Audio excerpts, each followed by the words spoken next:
Hello students, good morning. I hope आप सभी लोग अच्छे होंगे। लर्न 24 अकेडमी में आपका स्वागत है।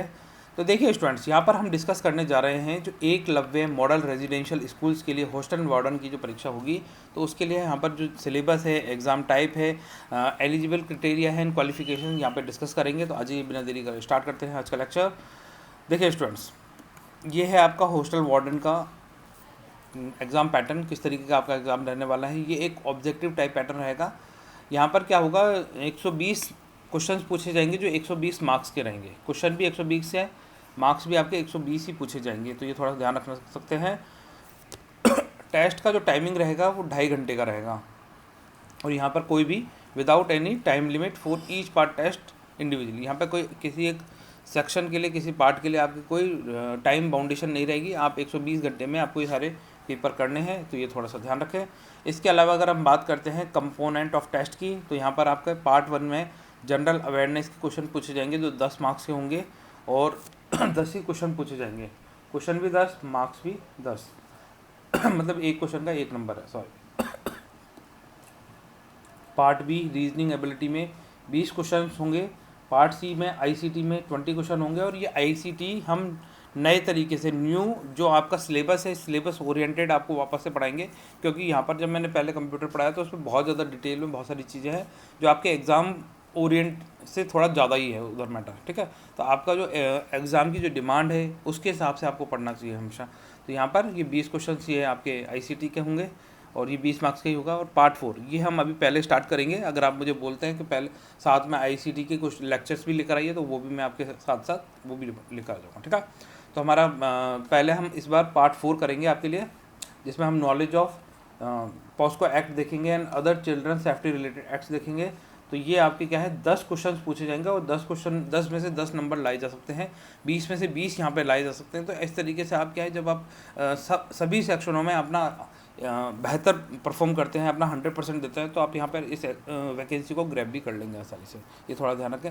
इसके अलावा पार्ट 5 में एडमिनिस्ट्रेटिव एप्टीट्यूड है जो 30 मार्क्स की पूछी जाएगी, और ये पार्ट 4 के अंदर आपके हिंदी और इंग्लिश लैंग्वेज या फिर अदर कोई रीजनल लैंग्वेज आपने सेलेक्ट की है तो वहाँ से क्वेश्चन पूछे जाएंगे, 10 मार्क्स ईच सब्जेक्ट। तो ये थोड़ा सा ध्यान रखें। Hindi, English and regional language के कितने 30 क्वेश्चन आएंगे, ये थोड़ा ध्यान रखना।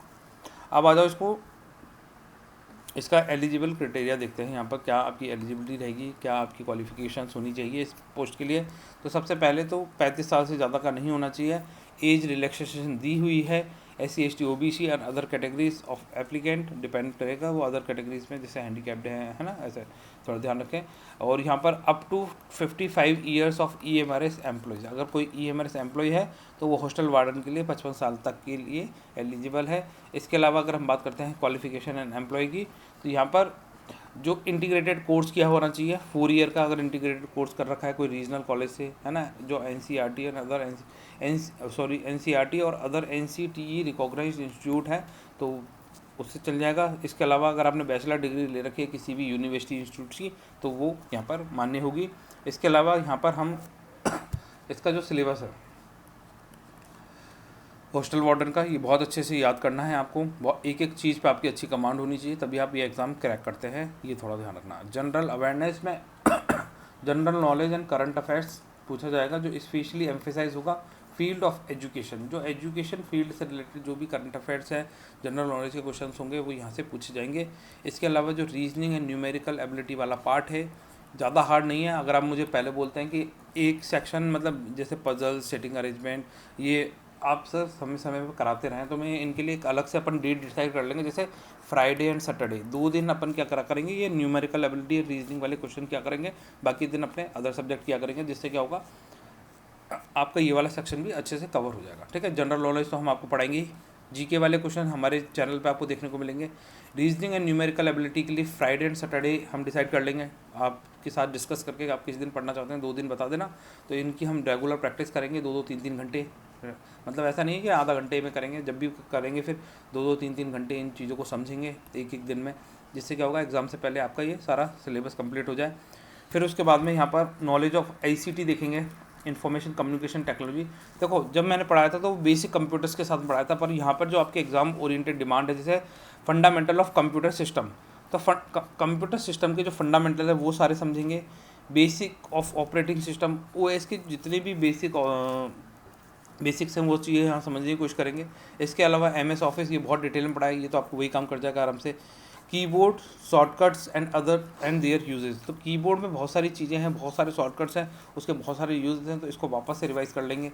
ठीक है, इंपॉर्टेंट कंप्यूटर टर्म्स देख लेंगे, एब्रीविएशंस देखेंगे। यहाँ पर कंप्यूटर नेटवर्क, देखो वहाँ पर मैंने बहुत थोड़ा शॉर्टकट चला था क्योंकि टाइम बहुत कम था जब हमने पिछली बार पढ़ाया था, तो ये जो आपके लिए बहुत ज़्यादा असेंशियल है वो वाली चीज़ें वहाँ पे मेंशन की गई थी। परंतु जब आप सिलेबस करते हैं तो आपको अपने सिलेबस से रिलेटेड हर एक पहलू को, हर एक एंगल को देखना चाहिए, तभी आप उसमें लोगों से आगे निकलते हैं। थोड़ा ध्यान रखें। साइबर सिक्योरिटी एंड इंटरनेट, तो ये भी एक इंपॉर्टेंट टॉपिक है, ये मैंने इतना डिटेल में नहीं पढ़ाया था, तो इस बार ये साइबर सिक्योरिटी एंड इंटरनेट वाला टॉपिक बिल्कुल बेसिक टू एडवांस चलेगा यहाँ पर, तो इसको पूरा डिटेल में हम करेंगे। ठीक है, तो जहाँ जो ज़रूरत है, अगर मैंने पहले से पढ़ा रखा है, अगर उसमें कुछ ऐड ऑन लगता है तो वो बताऊंगा, और साथ में यहाँ पर ये साइबर सिक्योरिटी और इंटरनेट वाला सेक्शन हम सबसे पहले देखेंगे और बहुत ज़्यादा डिटेल के अंदर देखेंगे, जिससे क्या होगा आप एग्जाम में बहुत अच्छा कॉन्फिडेंस फील कर पाए। साथ में जो important computer terms and abbreviations हैं, इनको अभी और ज़्यादा देखने की जरूरत है, बहुत सारे टर्म्स हैं, बहुत सारे एब्रीविएशंस हैं, तो ये सारी चीज़ें भी यहाँ पर कवर करने की कोशिश करेंगे। ठीक है, इसके अलावा हम यहाँ पर देखेंगे knowledge of POCSO act, other children safety related acts of government of India. तो सबसे पहला होगा prohibition of child marriage act 2006। ये जो एक्ट है, इनके ईयर आपको याद करने हैं, पढ़ने सिलेबस में पढ़ना है, और उसके साथ में ईयर भी आपको पता होना चाहिए। जैसे हम prohibition of child marriage act की बात करते हैं, तो ये कौन सा एक्ट है? 2006 का एक्ट है, तो इसका बेसिक टू एडवांस सारा समझेंगे। दूसरा यहाँ पर protection of children from sexual offence act 2012, the protection of children from sexual offence rule 2020, तो इन दोनों को बहुत डिटेल में समझा जाएगा यहाँ पर। फिर इसके अलावा child labour prohibition and regulation act 1986, इसको भी बहुत अच्छे से देखेंगे। देखो इनको अगर आप एक बार अच्छे से देखते हैं तो यहाँ पर आप जो 10 में से 10 मार्क्स हैं वो आसानी से ला सकते हैं। देखो यहाँ पे इतने टॉपिक करीब दे रखे हैं, तो इनमें से किसी में से 2 क्वेश्चन पूछे जाएंगे, बाकी सब में से 1 पूछे जाएंगे। चौथा हो जाएगा आपको the immoral trafficking prevention act amendment bill 2006, तो इसके साथ में, बिल के साथ में हमें एक्ट भी पहले समझना पड़ेगा। ठीक है, तो एक्ट भी देखेंगे और इसका बिल भी देखेंगे। फिर 5 the commission of protection of, क्योंकि 2006 तो उसके बाद में इसका एक्ट भी बना होगा। ठीक है, commission of protection of child right act 2005। देखो कोई भी एक्ट बनने से पहले वो क्या होता है? बिल होता है। इतनी चीज़ें आपको समझ में आनी चाहिए। पहले बिल बनता है, फिर उसको बाद में जब प्रेसिडेंट की साइन हो जाती है तो वो क्या बन जाता है? एक्ट बन जाता है। फिर 6 यहाँ देखेंगे the right of children to free and compulsory education act 2009 RTE देखेंगे, काफ़ी डिटेल में देखना चाहिए इसको अपन को। क्रिमिनल लॉ अमेंडमेंट एक्ट 2013 भी देखेंगे इसके साथ साथ। 7वां पॉइंट अपन देखेंगे चाइल्ड पॉलिसी। 8वां पॉइंट देखेंगे अपन नेशनल कैरेक्टर ऑफ चिल्ड्रन। 9वां पॉइंट देखेंगे अपन चाइल्ड मॉर्टेलिटी एंड 10वां पॉइंट देखेंगे जेंडर रेशियो।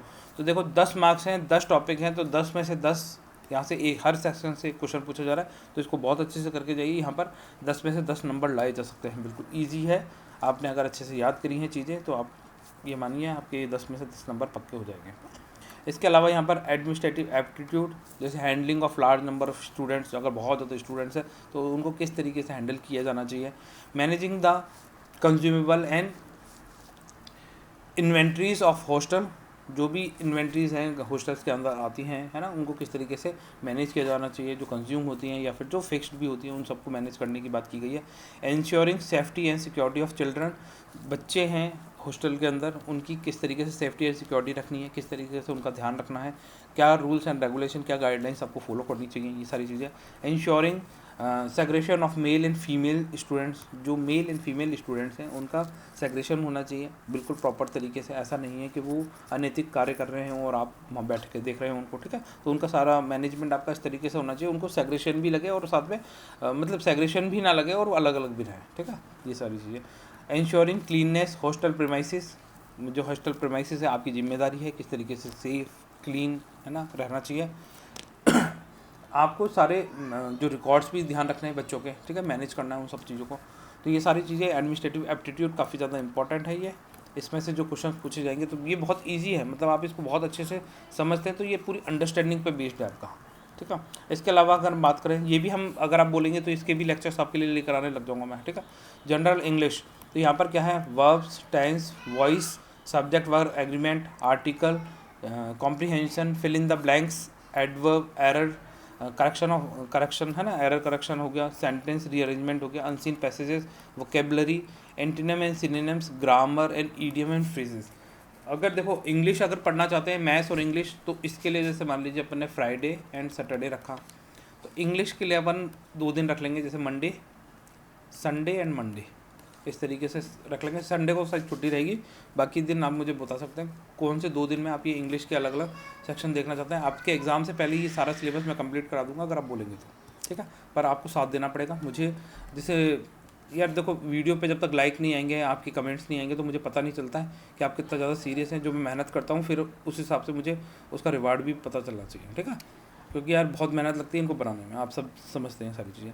अब देखो संधि, समास, विलोम शब्द, पर्यायवाची शब्द, सामान्य अशुद्धियाँ, वाक्यांशों के लिए एक शब्द, मुहावरे, लोकोक्तियाँ, अपठित गद्यांश पर आधारित प्रश्न, ठीक है। तो ये संधि, समास, विलोम शब्द, पर्यायवाची, सामान्य जो अशुद्धियाँ होती हैं, वाक्यांशों के लिए एक शब्द, मुहावरे, लोकोक्तियाँ, अपठित गद्यांश पर आधारित प्रश्न। तो अगर हिंदी भी पढ़ना चाहें तो ये भी हम यहाँ पर आपको कंप्लीट कराएंगे। अगर देखो मैं यहाँ पर अगर आप ये सारे टॉपिक्स आपको पढ़ाऊँगा तो फिर आप ये मान के चलिए कि फिर आपका एग्ज़ाम में कोई भी क्वेश्चन गलत नहीं होगा। ये मेरी तरफ से आपके लिए पूरा प्रयास रहेगा। अब उसके अलावा यहाँ पर लास्ट है रीजनल लैंग्वेजेस, ठीक है। तो बेसिक ग्रामर क्वेश्चन पूछे जाएंगे, जैसे synonym, antonyms, one word substitutions, error detection, spelling error, ये इंग्लिश हो गया। हायर सेकेंडरी लेवल के आएंगे, और जो अदर लैंग्वेज है तो उसमें से आ जाएगा क्वेश्चन, ठीक है। तो आप हिंदी और ये जो रीजनल लैंग्वेज है इनमें से कौन सा आप चूज़ करते हैं, तो उसमें ये synonym, antonyms, one word substitution, error detection, spelling error, ये पूछे जाएंगे आपसे, ठीक है। तो ये आपका सिलेबस रहेगा, छोटा सा सिलेबस है, कोई बहुत ज़्यादा बड़ा सिलेबस नहीं है। अगर आप इसको तैयारी करते हैं इस सिलेबस के अकॉर्डिंग, तो आपके ज़्यादा से ज़्यादा कितने दिन लगने चाहिए, 90 डेज़ में आपका ये सिलेबस कंप्लीट हो जाता है, ठीक है। 90 डेज से ज़्यादा का समय नहीं लगता है। अगर आप पूरा जी जान लगा के किसी भी तरीके से आप इसको करते हैं, जी जान लगा के करेंगे तो और जल्दी कंप्लीट कर लेंगे, ठीक है। आप बिल्कुल नॉर्मल वे में अगर अपने किसी भी सिलेबस को कंप्लीट करते हैं तो 90 दिन लगते हैं, और डेज़ में ही आपको कैलकुलेट करना चाहिए कि हम इस सिलेबस को कितने दिन में कंप्लीट करेंगे। अब जैसे मान लीजिए यहाँ पर टॉपिक्स है, ये टॉपिक है जैसे जनरल नॉलेज, करंट अफेयर्स, ये डेली चलता है ना।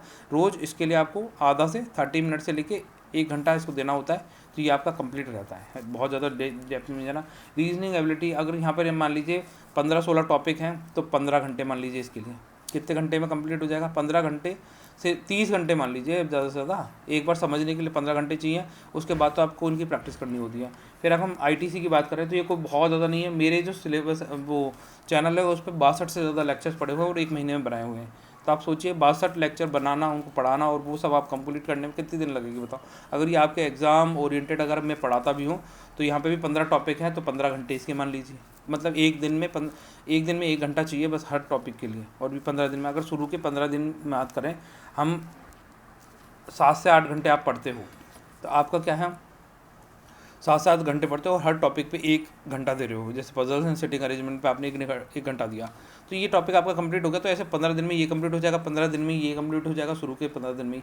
और यहाँ पर आप अगर इस पे भी देते हो तो शुरू के 15 दिन में ही यहाँ पर आपका मतलब ये पूरा सेक्शन कंप्लीट हो जाता है। तो आपके सिर्फ 90 दिन हमने डिसाइड किया, और 90 दिन में से अगर आप 6 से 7 घंटे भी पढ़ते हैं तो 15 दिन में आप ये आधे से ज़्यादा सिलेबस कंप्लीट कर रहे हो अपने सिलेबस का।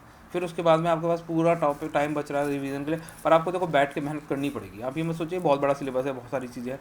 फिर ये मान लीजिए चलो अपन ने शुरू के 3 घंटे, सुबह के 3 घंटे इन टॉपिकों पे दिए, 1 2 3, ठीक है। और शाम के जो 3 घंटे हैं वो आप दे रहे हो मतलब दोपहर के बाद में 1 2 और 3, यहाँ इंग्लिश तक। और ये लास्ट के 2 ही तो बच रहे हैं आपके। अगर जैसे मान लीजिए आप 6 की जगह 7 या 8 घंटे देते हैं और 8 ही टॉपिक हैं, तो आप खुद सोचिए 15 से 20 दिन में आपके ये सारा सिलेबस कंप्लीट होता है। पर आपको लग के मेहनत करनी पड़ेगी। अगर आप ये चीज़ें लेट गो कर देते हैं कि दिन भर में आप सिर्फ पजल एंड सेटिंग अरेंजमेंट करते हैं या फिर एक टॉपिक कंप्यूटर का पढ़ लेते हैं, तो ऐसे थोड़ी एग्ज़ाम पास होते हैं भाई। इनको कंप्लीट करना पड़ता है आपको, टाइम लगा के मैनेज करके। यही तो मैनेजमेंट है। यहाँ पर एडमिनिस्ट्रेटिव मैनेजमेंट आपने पढ़ा, इस चीज़ को देख रहे हैं ना, तो मैनेज करना है आपको consumer and inventories of the hostel. तो इसी तरीके से आपको मैनेज करना है अपने सिलेबस को। आपको यहाँ पर अगर ये चीज़ करते हैं, ये पॉसिबल मतलब करने में आप सक्षम रहते हैं, तो आप अपनी वैकेंसी भी ग्रैब कर लेंगे आसानी से, ठीक है। तो ये थोड़ा सा ध्यान रखें। आपके कोई भी डाउट्स हो, कोई भी आपके इश्यूज़ हों तो आप मुझे एक बार कमेंट सेक्शन में लिखें। आप मुझे मेल भी कर सकते हैं, ठीक है, या फिर मेरा नंबर भी अवेलेबल है, तो आप मुझे उस पर व्हाट्सअप भी कर सकते हैं, जिससे मुझे पता चल जाए कि आप अपनी तैयारी को लेकर कितना सीरियस है। और ठीक है, आप इसका स्टार्ट करते हैं। सबसे पहले अपन स्टार्ट करेंगे यहाँ से, ये वाला knowledge of the POCSO and the child safety related जो गवर्नमेंट एक्ट्स हैं वो सारे देखेंगे। तो हम prohibition of child marriage act 2006 देखेंगे, या इनमें से कोई सा भी एक आर्टिकल मतलब उठाएंगे। तो हम ये इसको कंप्लीट कर दूंगा मैं, ज़्यादा दिन की बात नहीं, एक दिन में एक सेक्शन कंप्लीट होता है, किसी में 2 दिन भी लग सकते हैं, हालांकि एक दिन में एक कंप्लीट हो जाता है, इतना डेप्थ नहीं है। 2 घंटे का लेक्चर पड़ेगा तो मैं 2 घंटे में पढ़ा दूंगा, 3 घंटे में पड़ेगा तो 3 घंटे में एक साथ ही कंप्लीट करा दूंगा। और मुझे लगा नहीं पार्ट्स में बनना चाहिए तो मैं पार्ट्स में आपके लिए लेक्चर लेकर आऊँगा, जिससे क्या होगा आपको ये रिवाइज़ करना और याद करना और पढ़ने में ईजी रहे, ठीक है। तो फिर स्टूडेंट मिलते हैं नेक्स्ट लेक्चर में, तब तक के लिए बाय। आप सब लोग खुश रहें, अपना ध्यान रखें। बाकी आपके कोई भी डाउट्स हो तो मुझे कमेंट सेक्शन में जरूर लिखें।